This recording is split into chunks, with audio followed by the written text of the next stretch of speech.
자, 그러면 오늘은 이때까지 이론으로 배웠던 NPL이 어떻게 발생하는지를 제가 예시를 들어서 아주 쉽게 설명을 한번 해 보겠습니다. 자, 은행이 있습니다. 그죠?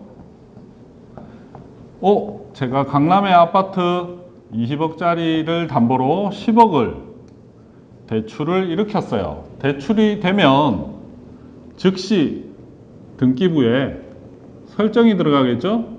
얼마? 120%, 12억이 설정이 들어갑니다. 그렇죠? 제가 올해 2020년 1월 1일에 KB은행에서 대출을 했더니 10억을 등기부에 이렇게 딱 설정을 해 두었습니다.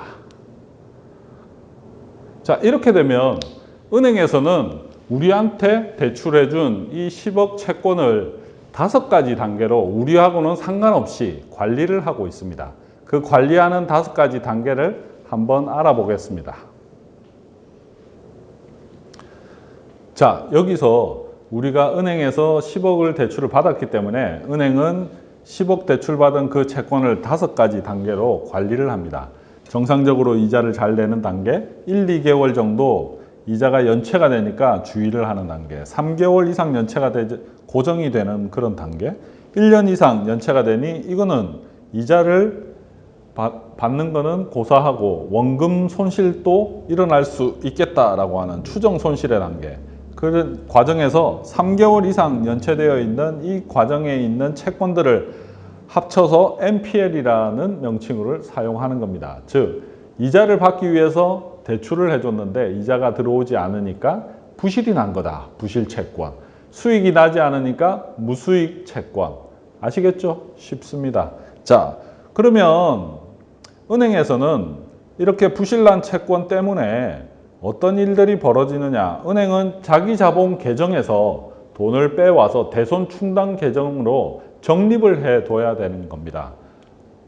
부실난 채권만큼 추정 손실이 발생하는 금액의 100%만큼 손실이 나는 대손 충당금을 적립을 해야 되는 거죠. 즉 10억을 빌려줬는데 연체가 되어서 NPL이 되었다라고 하면 은행은 자기 자본 계정에서 10억을 또 대손 충당금으로 적립을 해야 되니까 2배로 손실이 나는 그런 상황이 벌어지는 겁니다. 자, 그러면 은행에서 이렇게 연체가 되어서 대손 충당금을 적립한다는 것은 어떤 뜻인지 한번 보겠습니다. 대손 충당금이 증가한다는 것은 자기 자본 비율에서 가지고 오기 때문에 낮아지는 거죠. 은행이 신용도가 하락이 되고 달러 차입이나 유동성이 하락이 될 수 있는 여러 가지 요인들이 발생하고 자산 건전성이 악화되는 그런 형태. 그래서 결국에는 파산하는 위험까지 증가한다라고 나와 있습니다. 은행이 파산한다 한번 생각해 보셨습니까? 맞습니다. IMF 때 우리는 수많은 은행들이 파산을 했죠. 그때 IMF 때 한국에 처음 NPL이 소개가 되었습니다. 이 부분은 다음 시간에 NPL의 히스토리는 재밌게 우리가 한 번 더 언급해 보겠습니다. 일반인들은 은행이 채권을 매각하기 위해서 공매나 경매를 이용한다. 이 부분은 잘 알고 있습니다. 그런데 그 과정에서 일반인들이 모르는 자산관리회사가 이 역할을 하는구나 라는 것을 아시는 게 이번 NPL의 이해의 주 키포인트다라고 말씀을 드릴 수가 있겠습니다. 캠코, 유암코, 각 금융기관에서 있는 자산관리회사가 은행에 있는 채권들을 공매나 경매나 진행되기 전 단계에서 한 번 더 거래를 통해서 시장 안정화를 시킨다라는 이런 정도를 아시면 되겠습니다. 그러면 다시 아까 예를 들어서 설명한 부분들을 계속 진행하도록 하겠습니다.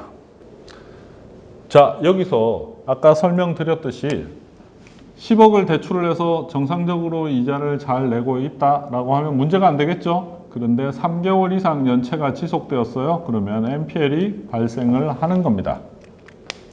NPL이 발생을 하면 은행은 2가지 일을 즉시 처리합니다. 담보로 설정되어 있는 이 부동산을 어디에? 법원에 경매를 신청을 합니다. 3개월밖에 진행이 안 됐는데 왜 경매를 신청하다? 너무 야박한 거 아닌가? 이렇게 생각하실 수도 있어요. 그런데 경매가 실제로 진행이 되려고 하면 준비 과정의 기간들이 많이 있죠. 그 기간이 8개월에서 최소 1년은 걸립니다. 그 중간에 연체를 해결하거나 원금을 갚을 경우에는 당연히 경매는 정지가 됩니다.